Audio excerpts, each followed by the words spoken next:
ఎంత ఘనంగా నిర్వహించినటువంటి ఉపాధ్యాయులకు, దానికి సహకరించినటువంటి గ్రామ పెద్దలకు, విద్యార్థులకు, అదేవిధంగా తల్లిదండ్రులందరికీ కూడా ప్రత్యేక ధన్యవాదాలు తెలియజేసుకుంటూ, ఇందాక మాస్టర్ చెప్పినట్లే మన ఊరికి ఒక చరిత్ర ఉంది. పొక్కునూరు అంటేనే పోరాటాల పురిటిగడ్డ అని చెప్పి ఇందాక ఏ విధంగా అయితే మాస్టర్ చెప్పారో, వాస్తవంగా ఆంధ్ర ఉద్యమాన్ని స్టార్ట్ చేసినటువంటి వ్యక్తి ఎవరైనా ఉన్నారంటే ఆయన మన పొక్కునూరు వాసి మాడపాటి హనుమంతరావు గారే. అందుకనే మన పెద్దలు, అప్పుడు ఉన్నటువంటి గవర్నమెంట్లు కానీ ఆయన గుర్తుగా మన ఈ పొక్కునూరు స్కూల్కి ఆయన పేరు మీద ఈ స్కూలు స్థాపించడం జరిగింది. ఇక్కడ ఉన్నటువంటి వాళ్ళు అందరూ కూడా మ్యాక్సిమం దీంట్లో చదువుకున్న వాళ్ళమే. మేమందరం చదువుకొని వేరే ఇతర రంగాల్లో మంచిగా స్థిరపడ్డ వాళ్ళు అందరూ కూడా ఈ స్కూల్ నుంచి చదువుకున్న వాళ్ళే ఉన్నారు. అదేవిధంగా ముఖ్యంగా నేను చెప్పదలుచుకున్న విషయం ఏంటంటే, మనకి నేను ఈ స్కూల్కి రావటం అంటే తెలుసు, కానీ ఈ కార్యక్రమాలకు రావటం కానీ ఒక 7-8 సంవత్సరాల నుంచి రెగ్యులర్గా వస్తూ ఉంటాను. నాకు ఈ స్కూల్ ఫీల్డ్ అనుభవం ఉంది కాబట్టి, నేను ఉపాధ్యాయ వృత్తిలో నుంచే వచ్చా కాబట్టి 7-8 సంవత్సరాల నుంచి గమనించినట్లయితే 7-8 సంవత్సరాల్లో స్టాఫ్ ఏ విధంగా ఉన్నారంటే, ఒక కార్పొరేట్ స్కూల్లో ఎటువంటి స్టాఫ్ ఉన్నారో మన ఈ స్కూల్లో అట్లాంటి స్టాఫ్ ఉన్నారు. నిజంగా అది మన పొక్కునూరు పాఠశాలకి, మన విద్యార్థులకి మంచి వరం. అదేవిధంగా అనేక కార్యక్రమాలు, ఏదో ఇట్లాంటి కార్యక్రమాలు ఎక్కడ చేస్తారు, ఎటువంటి గవర్నమెంట్ స్కూల్లో చేయరు, ఏదో ప్రైవేట్ స్కూల్లోనో ఏదో కార్పొరేట్ స్కూల్లోనో చేస్తారు. ఇట్లాంటి కార్యక్రమాలని గ్రామ పెద్దలందరినీ ఒక వేదిక మీద కూర్చోబెట్టి రాజకీయాలకు దూరంగా విద్యార్థులకి 4 అంశాలు చెప్పే విధంగా ఒక మంచి వాతావరణాన్ని సృష్టించినటువంటి మన ప్రధానోపాధ్యాయులు గారికి మాత్రం ముందుగా నేను ధన్యవాదాలు తెలియజేసుకుంటున్నాను సార్. ఇదే విధంగా ఇందాక సార్ చెప్పారు, మన 8th నుంచి 9th అప్గ్రేడ్ అయింది స్కూలు. ఎందుకంటే ఈసారి మన ఉపాధ్యాయులు కూడా బాధపడాల్సిన అవసరం లేదు. ఎందుకంటే ప్రతి బ్యాచ్ పోతుంటే కామన్గా ఒక ఉపాధ్యాయులకి కొంత బాధ ఉంటుంది. అట్లాంటి బాధ లేకుండా 8th నుంచి మీరు 9th స్టూడెంట్స్ ఎవరైతే ఉన్నారో మీరు ఎక్కడికి వెళ్ళొద్దు, మంచి స్టాఫ్ ఉన్నారు. 9th కూడా ఇక్కడే చదువుకొని అప్గ్రేడ్ మంచి స్టాఫ్ ఉన్నారు కాబట్టి మీకు ఎటువంటి సందేహాలు కూడా అవసరం లేదు. మీరు దీన్ని కంటిన్యూ చేసుకొని దీన్ని యూటిలైజ్ చేసుకోవాల్సిందిగా కోరుకుంటూ, నాకు ఈ అవకాశం ఇచ్చినటువంటి అందరికీ కూడా సభాముఖంగా ధన్యవాదాలు తెలియజేసుకుంటున్నాను. మాస్టర్లు, మా ముందున్న పిల్లలు, వేదిక మీద ఉన్న పెద్దలు, ఇక్కడ ఈ మాడపాటి హనుమంతరావు గారు స్కూలు ఎంతో మరి చాలా దూరంగా ఇది. ఈ స్కూల్లో ఇక్కడి నుంచి చదువుకొని ఎంతోమంది పిల్లలు కష్టపడి అందరూ పోలీసులు అయ్యారు, మరి టీచర్స్ అయ్యారు, రకరకాల ఉన్నతమైన స్థాయిలో బాగా అభివృద్ధి చెందారు. కానీ ఈ పొక్కునూరు స్కూల్కి బాగా ఉన్నతమైనటువంటి స్కూల్ అని దేశం మొత్తం కూడా మంచి అభివృద్ధిలో ఉంటుంది. ఈ స్కూలు ఎంతో కష్టపడి చదువుతారు, ప్రయోజకులు అవుతారని ఉంటుందండి. కానీ వాళ్ళతోనే ముగించకుండా ఇప్పుడు పిల్లలు కూడా బాగా కష్టపడి చదువుకొని ఈ మాస్టర్లు కూడా ఒకటి వినాలి. జస్ట్ 1-2 నిమిషాల్లో అయిపోతే మళ్ళీ ప్రోగ్రామ్స్ పెడతాం. పెద్దలు మాట్లాడితే 2 నిమిషాలు వినాలి ఎవరైనా. ఈ పిల్లలు కూడా మాస్టర్లు సహకరించి కష్టపడి చదువుకొని అందరూ ప్రయోజకులు అవ్వాలి. కానీ మా తల్లిదండ్రులు వచ్చేదో వాళ్ళు పనులు చేశారులే, వాళ్ళే ఇదిగా వాళ్ళతో పాటు మేము కూడా ఉంటామని కాకుండా చదువు మెయిన్ మంచి విలువైంది. కానీ నేనైతే చదువుకోలేదు, ఎందుకంటే అప్పట్లో మాకు చదువు లేదు పెద్దగా, కానీ చదువుకోలేదు.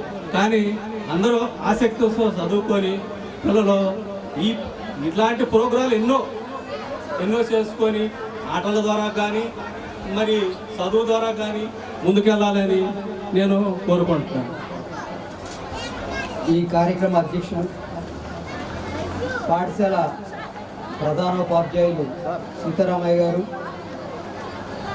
ఆయన టీచర్స్, వేదిక మీద ఉన్నటువంటి పెద్దలు, పిల్లల తల్లిదండ్రులు అందరికీ ముందుగా నమస్కారాలు. చిరంజీవులందరూ కూడా నా ఆశీస్సులు. మీకు ఇప్పుడు అనేక సాంస్కృతిక కార్యక్రమాలు ఉన్నాయి. నాకు మాస్టారు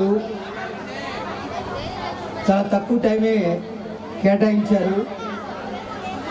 వాస్తవంగా అయితే నేను పిల్లలకి ఉపయోగపడే సబ్జెక్టే, నేను అనవసరమైన విషయాలు ఎక్కడ చెప్పను. కొద్దిగా మీకు ఉపయోగపడే అంశం చెప్తాను. కాబట్టి మీరందరూ కూడా శ్రద్ధగా కూర్చొని వినాలి. అందరూ కూర్చోవాలి. ఇంతకుముందే సీతారామయ్య గారు ఈ పాఠశాల హై స్కూల్ అయిందని చెప్పారు. దీని వెనక చాలా కథ నడిచింది. నిజంగా నేను చాలా బాధపడ్డాను. ఇక్కడున్న ఆఫీసరు MU2 ఒక రకంగా దీన్ని హై స్కూల్ చేయకుండా ఉంటే లోపల కూర్చోబెట్టి మాట్లాడుండేవాడిని. ఆయన్ని మోడల్ ప్రైమరీ చేసి ఈ పిల్లల్ని చంద్రలపాడు పంపించాలని ఆలోచన చేశాడు అతను. దానికి కారణం ఏం చెప్తాడంటే ఇక్కడ ఆట స్థలం లేదు, తోట స్థలం లేదు, ఇవన్నీ చెప్పాడు. వెంటనే సీతారామయ్య గారు నా దృష్టికి తీసుకొచ్చారు. సార్ గ్రామ పెద్దలతో మాట్లాడి దీన్ని సరిచేయాలని. వెంటనే ఇప్పుడు అధికార పార్టీ ఎవరున్నారో వాళ్ళ ద్వారానే పనులు అవుతాయి. కోమటి ప్రభాకర్ గారు, మేకల్ సాంబయ్య గారు వాళ్ళిద్దరి దృష్టికి తీసుకొచ్చి వెంటనే నేను MUతో మాట్లాడి మీరు ఇటువంటి పని చేయొద్దు, ఈ పాఠశాల హై స్కూల్ కావాలి. మేము ఎప్పటి నుంచో మురారాయంలో కూడా మేము దీన్ని హై స్కూల్ కావాలని ట్రై చేసాము. నీరుకొండ నరసరావు గారు, నేను, మేమందరం పరమేశ్వరరావు టీమ్గా ఏర్పడి, కానీ అప్పుడు సక్సెస్ కాలేకపోయాం. ఇప్పుడు అవకాశం వచ్చింది, స్ట్రెంత్ ఉంది, చేయవలసిందే. అంటే స్థలం లేదుగా, కనీసం గ్రామ పెద్ద దృష్టి తీసుకొచ్చామంటే ఆయన తీసుకురాలా. అప్పుడు వెంటనే మన గ్రామ కంఠం ఉంది, దాంట్లో 2 ఎకరాలు కేటాయింపు చేపిస్తాం అని MROకి లెటర్ పెట్టించి, DOకి లెటర్ పెట్టించి, పంచాయతీ కమిటీ తీర్మానం చేయించి, అలాగే EMI కబురు చేసి విద్యా కమిటీ తీర్మానం తెప్పించి, ఈ తీర్మానాలు మొత్తం కూడా ఎమ్మెల్యే గారి దృష్టికి తీసుకెళ్ళి ఎమ్మెల్యే గారి దగ్గర కూర్చొని గ్రామ పెద్దలను తీసుకెళ్ళి మాట్లాడి DOతో మాట్లాడి ఇది హై స్కూల్ అయ్యేలాగా తీవ్రమైన కృషి చేశాం. అందులో సీతారామయ్య గారు ఒక్క క్షణం కూడా నన్ను నిద్రపోని లేదు. ఎప్పటికప్పుడు నా దృష్టికి తీసుకొస్తూ నా ద్వారా గ్రామ పెద్దల దృష్టికి తీసుకెళ్లేలాగా కృషి చేశారు. తర్వాత ఇంకో టీచర్ ఉన్నారు మన ఊరు నుంచి, కోమటి చలపతి. ఎప్పుడు, ఎందుకంటే నేను ఇప్పుడు రిటైర్ అయి బయట ఉన్నా, లేకపోతే ప్రతి అంశం నాకు తెలిసి ఉండేది. ఆఫీసులో ఏం జరుగుతుంది, ఎప్పుడు ఏమి ఇబ్బంది ఉంది నా దృష్టి తీసుకొచ్చి, అన్నను వెంటనే అలర్ట్ అయ్యి నువ్వు ఎమ్మెల్యే గారితో మాట్లాడతావు, DOతో మాట్లాడతావు, ఎవరితో మాట్లాడతావో తెలీదు, ఇవి సరి చేయాలని చెప్పంటే ఎప్పటికప్పుడు సరి చేసాం. కానీ ఇది మోడల్ ప్రైమరీ కూడా అయ్యేది. అది హరిజనవాడ నుంచి సహకారం లేకపోయింది. 3, 4, 5 తరగతులు కనుక ఇక్కడికి వస్తే ఇది మోడల్ ప్రైమరీ అయితే, మోడల్ ప్రైమరీకి కూడా 5 టీచర్లు ఉండేవాళ్ళు. హై స్కూల్ ఇప్పుడు ఏదో రకంగా హై స్కూల్ మాత్రం కన్ఫర్మ్ అయింది, మోడల్ ప్రైమరీ పెండింగ్ పడ్డది. అది కూడా అయితే హై స్కూల్ నిలబడిద్ది. అటు కాసరాబాద, ఇటు హరిజనవాడ 1-2 తరగతులు, ఇక్కడ మోడల్ ప్రైమరీ ఉండాలని మేము కోరుకున్నాం. కానీ అక్కడ దాన్ని మోడల్ ప్రైమరీకి ప్రపోజల్ పంపించారు. కానీ అక్కడ కూడా సరిపోరు, అక్కడ ఇక్కడ పిల్లలు కలిస్తేనే సరిపోతుంది. కానీ ఆ అవకాశం కాకుండా 2 బేసిక్ ప్రైమరీలు లాగా ఉండే పరిస్థితి మాత్రమే ఇప్పుడు అతని చర్యల వల్ల ఆ పరిస్థితి వచ్చింది. అక్కడ ఉన్నటువంటి విద్యా కమిటీ చైర్మన్, అక్కడ హరిజనవాడలో ఉన్నటువంటి ఇంకా కొంతమంది పెద్దలతో మాట్లాడి 3, 4, 5 తరగతులు ఇక్కడికి వచ్చేలాగా మీరు ఒప్పుకోండి, తీర్మానం ఇవ్వండి, ఇది కూడా మోడల్ ప్రైమరీ అయిద్దని చెప్పి బతిలాడిన ఎంతో కొంత అతని యొక్క ఇన్ఫ్లుయెన్స్ ఉండి ఉంటుంది. వాళ్ళు ఒప్పుకోలా. ఇప్పుడు అక్కడ 2 టీచర్లే ఉంటారు ప్రైమరీ స్కూల్లో, ఇక్కడ 2 టీచర్లే ఉంటారు. అయితే ఇప్పుడు ఇంకొక అవకాశం వచ్చింది. ఆల్రెడీ హై స్కూల్ ఉండి అందులో 3-4-5 తరగతులు ఉంటే, అదే క్యాంపస్లో 1-2 తరగతులు ఉంటే దాన్ని కూడా హై స్కూల్కే ట్యాగ్ చేసి 1 నుంచి 10 తరగతులు ఉంచాలనే ఆలోచన వచ్చింది. ఇప్పుడు ఇదే హై స్కూల్ అయింది కాబట్టి ఇదే కామన్ క్యాంపస్గా భావించి ఇక్కడ కూడా 1 నుంచి 10 తరగతులు రావడానికి అవకాశం ఉందేమో. అవసరమైతే ఎమ్మెల్యే గారి ద్వారా విద్యా శాఖ మంత్రి లోకేష్ గారి దృష్టికి లెటర్ పెట్టించి ఆ ప్రయత్నం చేద్దామనే ఆలోచనతో ఉన్నాం, గ్రామ పెద్దల సహకారంతో. అది కనుక అయితే 1 నుండి 10 వరకు కనుక ఇక్కడ ఉంటే, నజీముద్దీన్ గారు నా దృష్టికి తీసుకొచ్చారు. వెంటనే ఆ వివరాలను నాకు వాట్సాప్లో పెట్టారు, ఈ అవకాశం ఉంది ట్రై చేయండి అని. అయితే నేను ఎంక్వైరీ చేస్తే ఆల్రెడీ 3-4-5 తరగతులు హై స్కూల్లో ఉండి అదే క్యాంపస్లో ప్రైమరీ స్కూల్ ఉంటే దాన్ని కలపడానికి ప్రభుత్వం నిర్ణయం తీసుకుంది 1 నుంచి 10 వరకు అని చెప్పి తెలిసింది. అయితే ఇప్పుడు కూడా ఇక్కడ 1 నుంచి 8 వరకు కామన్ క్యాంపస్గా ఉంది. అప్గ్రేడ్ అయితే 9వ తరగతి వస్తుంది కాబట్టి, ఆ నెక్స్ట్ ఇయర్ 10వ తరగతి వస్తుంది కాబట్టి దానిగా భావించి స్పెషల్ పర్మిషన్ ఇచ్చి 1 నుంచి 10 తరగతులు ఒకే క్యాంపస్లో ఉండేలాగా ప్రయత్నం మేమైతే మా వంతు కృషి చేస్తాం. ఇది హై స్కూల్కి సంబంధించి. అయితే పిల్లలు మీరు అభివృద్ధి పదంలో ముందుకెళ్ళాలంటే మీ ఆలోచన విధానం మారాలి, అలాగే తల్లిదండ్రి ఆలోచన విధానం కూడా మారాలి. నేను తల్లిదండ్రికి చిన్న సూచన చేస్తున్నా. ఇంట్లో మనం టీవీ ముందు కూర్చొని టీవీ పెట్టుకొని సీరియల్ చూస్తూ పిల్లల్ని చదువుకోమంటే ఎవరు చదువుకోరు. దయచేసి రాత్రి 9:30 వరకు ఎవరు కూడా ఇళ్లలో టీవీ పెట్టద్దు. తర్వాత ఇప్పుడు ఇంకొక ప్రమాదకరమైన అంశం ఒకటి చోటు చేసుకుంది పిల్లల్లో. ప్రతి ఒక్కళ్ళు ఇది అతి పెద్దలు పిల్లలు వాళ్ళు చూస్తూ ఉండగా మనం సెల్ ఆపరేట్ చేస్తున్నాం, సెల్లో అనేక అంశాలు చూస్తున్నాం. పిల్లలు చూస్తూ ఉండగా నువ్వు సెల్ చూడొద్దు అని మనం చూస్తూ వాడికి చెప్తే వాడు వినడం. కాబట్టి పిల్లల ముందు ఎవరు కూడా సెల్లు చూడొద్దు, సెల్ ఆపరేట్ చేయొద్దు పెద్దవాళ్ళు. అలాగే పిల్లలు మీరు తెలుసుకోవాల్సిన అంశం ఏంటంటే, ఎక్కువ టైము సెల్ ఆపరేట్ చేస్తే మీ మెదడులో ఉన్న కణాల మీద రేడియేషన్ ఎఫెక్ట్ పడి మెదడు కణాలు దెబ్బతింటాయి. చిన్న వయసు మీరు, కానీ పిల్లలు ఎవరు వింటలా. పిల్లవాడు అన్నం తినాలి అంటే, వాడు భోజనం చేయాలి అంటే సెల్ ఉంటేనే తింటున్నాడు.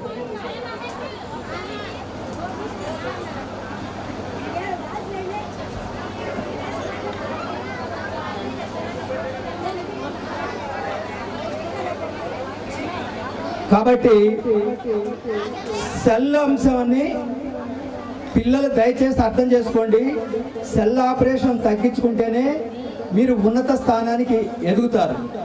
తర్వాత పిల్లలకి నేను ఇచ్చే సూచన ఏంటంటే, మా కుటుంబం పేద కుటుంబం, నేను చదవలేను, నేను గొప్పవాడిని కాలేను, గొప్పవాళ్ళు వేరే కుటుంబంలో పుట్టుంటారు అని చెప్పి దయచేసి అనుకోవద్దు. మీరు సత్సంకల్పం చేసుకోండి. మీరు ఏది కావాలనుకుంటున్నారో అది ముందే సంకల్పం చేసుకోండి. సంకల్పం చేసుకొని ఆ సంకల్పం ప్రకారం దాన్ని మీరు లక్ష్యం పెట్టుకొని దాన్ని చిన్న చిన్న లక్ష్యాలుగా విడగొట్టుకొని ముందు మీరు ఏది పెద్ద లక్ష్యం చేరుకోవాలన్నా పూర్తి హై స్కూల్ చదువు పూర్తి కావాలి, 10th క్లాస్ పూర్తి చేయాలి. ఫస్ట్ లక్ష్యం ఏం పెట్టుకోవాలి? 10th క్లాస్ పెట్టుకోవాలి. 10th క్లాసులో మీరు కేవలం మార్కులు రావడమే క్రైటీరియా కాదు, దానికి సంబంధించిన నైపుణ్యాలు రావాలి. ఆ నైపుణ్యాలు అభివృద్ధి చేసుకోవాలి. కో కరిక్యులర్ యాక్టివిటీస్లో కూడా ఇప్పుడు మీ టీచర్స్ అనేక అంశాలు నేర్పారు. ఆటలు, పాటలు, తోట పని, వృత్తి సంబంధించిన అంశాలు ఇవన్నీ కూడా నేర్చుకోవాలి. నేర్చుకొని ఫస్ట్ స్టెప్ 10th క్లాస్ పూర్తయి ఆ తర్వాత ఇంటర్మీడియట్కి వెళ్ళేటప్పుడు మీరు ఏ లక్ష్యం అయితే పెట్టుకున్నారో ఆ లక్ష్యానికి అనుగుణమైనటువంటి గ్రూప్ తీసుకొని కేవలం ఇంజనీరు, డాక్టరు, లాయరు ఇవే కాదు, చాలా కళలకు సంబంధించి ఇంకా అనేక వృత్తులు చాలా ఉన్నాయి. ఇదిగో దయచేసి వినాలి. రేయ్ వినండి, మీకోసమే చెప్పేది ఇది. ఆ లక్ష్యం పెట్టుకొని ఆ లక్ష్యం ప్రకారం కృషి చేయండి. పరీక్ష హాల్లోకి వెళ్ళినప్పుడు మీరు ఎలా ఉండాలనేది ఒక నిమిషం చెప్తాను. ఇప్పుడు 10th క్లాస్ ఎగ్జామినేషన్ హాల్కి వెళ్ళిన తర్వాత ముందు రోజే హాల్ టికెట్ తీసుకున్నప్పుడు మీ సెంటరు మీ రూము చూసుకోండి. ఒక పావు గంట ముందే మీ సెంటర్కి వెళ్ళండి. సెంటర్కి వెళ్ళిన తర్వాత మీ రూమ్ చూసుకోండి. రూమ్లోకి వెళ్ళి ప్రశాంతంగా కూర్చొని ఒక 5 నిమిషాలు కళ్ళు మూసుకొని, రేయ్ ఇది శ్రద్ధగా వినండి, మీకోసం ఇది చెప్పేది నేను, ఇది నా కోసం కాదు. కళ్ళు మూసుకొని శ్వాస గమనిస్తూ కూర్చోండి. శ్వాస గమనిస్తూ కూడా ముందు దీర్ఘ శ్వాస తీసుకోండి. ఒకసారి నా కళ్ళు చూడండి. కళ్ళు మూసుకొని కడుపు నిండుగా గాలి రావాలి. నిదానంగా గాలి వదండి. మీరు గాలి తీసుకునే సమయానికి రెట్టింపు సమయం వదలండి.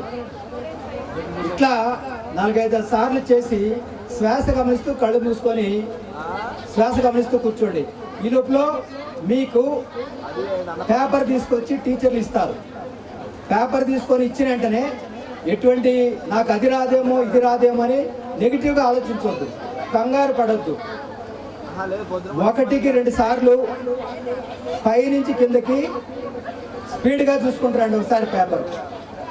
తర్వాత 2వసారి చూడండి. ముందు క్వశ్చన్ పైన చదవండి ఫస్ట్ టైం. 2వసారి కొంచెం నిదానంగా చదవండి. 3వసారి డీటెయిల్డ్గా చదవండి. చదివి ఏ సెక్షన్లో ఏ గ్రూప్లో ఏ ప్రశ్న రాయాలో ఎంచుకోండి. సరే రాస్తున్నారు పరీక్ష, మధ్యలో మర్చిపోవచ్చు. మీరు రాసే మొదలుపెట్టిన ప్రశ్న గుర్తు రాపోవచ్చు. దీనికి గుర్తు రావడానికి టెక్నిక్ ఏంటంటే, అరే శ్రద్ధగా చూడాలి.